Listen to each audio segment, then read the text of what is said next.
Tuloy ang pagkwestiyon ng ilang grupo at mga customer mismo sa mga bayarin sa Meralco bill na hindi naman pala bayad sa nakonsumong kuryente. Himayin natin yan sa pagtutok ni Maki Pulido.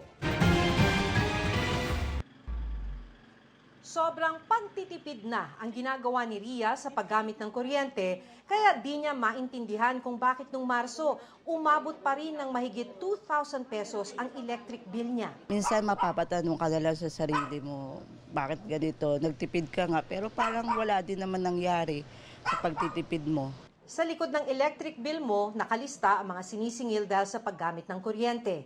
Pero marami rito, ayon sa Power for People Coalition, hindi aktwal na kinokonsumo. Ang 12% VAT o value-added tax at government taxes na sinisingil ng gobyerno.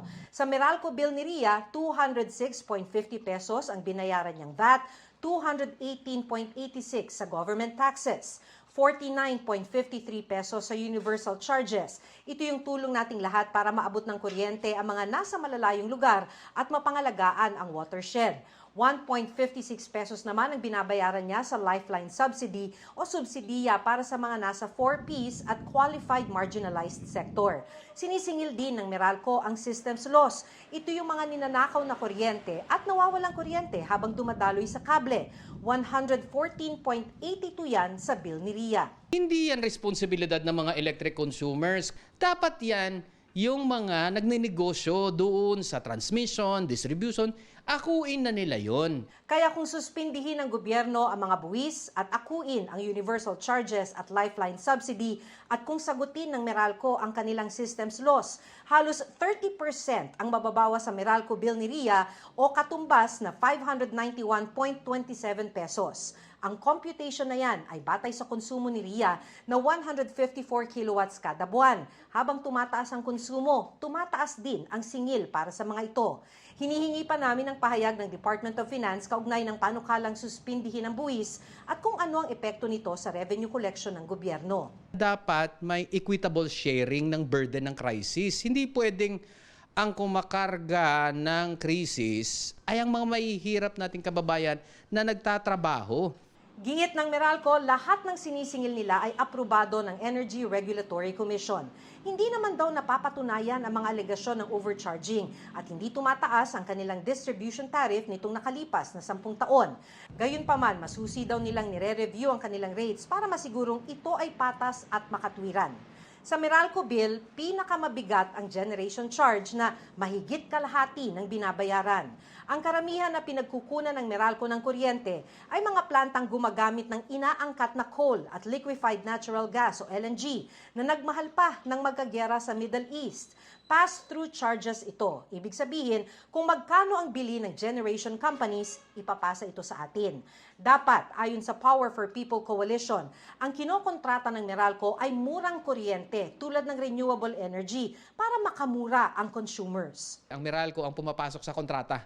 Dapat ini-insure niya.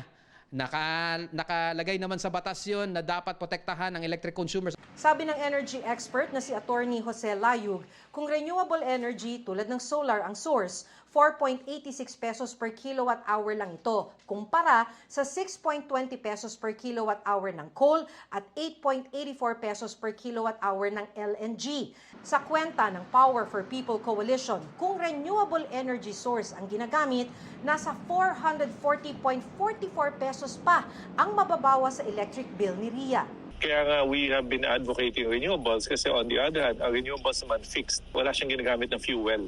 Walang binabayaran ang consumers na fuel. Tugon dito ng Meralco, dumaraan daw sa competitive selection process ang pangongontrata nila ng kukuning kuryente sa isang bukas na pamamaraan at sinusunod nila ang least cost principle o yung pinakamurang mapagkukunan. Sinusuportahan din daw ng Meralco ang transition ng bansa sa mas malinis na enerhiya at bahagi na ng kanilang sinusupply ay renewable energy.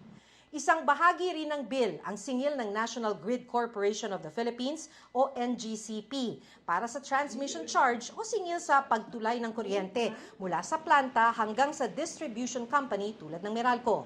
Kamakailan, nagmahal din ito. Ayon sa Power for People Coalition, mahal ito dahil nangontrata ng ancillary o reserbang kuryente ang NGCP mula sa mga plantang gumagamit ng diesel, bunker at coal. 77 pesos ang naidagdag nito sa electric bill ni Ria. Naka-standby sila, reserve sila. At yung sources really is problematic. Why prefer yung mga yan instead of renewable energy sources? Hinihingan pa namin ng pahayag ang NGCP. Kung isasama pa ang mga dagdag na bawas na yan, 1,059 pesos lang ang Meralco bill ni Ria sa halip na 2,168.50. Meron ding sinisingil na feed-in tariff allowance o FIT-all at Green Energy Auction Allowance o GEA-all. Tulong daw sa mga mamumuhunan sa mga renewable energy source. Iba pa ang other charges na pwedeng gamitin sa bill deposit adjustment. Pero sabi ng ERC, sumusunod lang sila sa itinakda ng batas at mga pulisiya ng pamahalaan. Matagal na yan, 2001 pa yan. Ngayon ay nagbago kasi ng proseso at kung sino yung mga entitled dito sa Meralco area. Ang konsumo mo dapat ay hindi lalagpas ng 100 kilowatt hours para meron ka ring lifeline subsidy. Kaya nung 2021, sabi ng gobyerno, hindi, ang tulungan na lamang natin ay yung mga talagang kailangan ng tulong. Kaya na-identify po yung mga 4Ps at saka yung mga marginalized end users. Maki Pulido, Nakatuto, 24 Oras.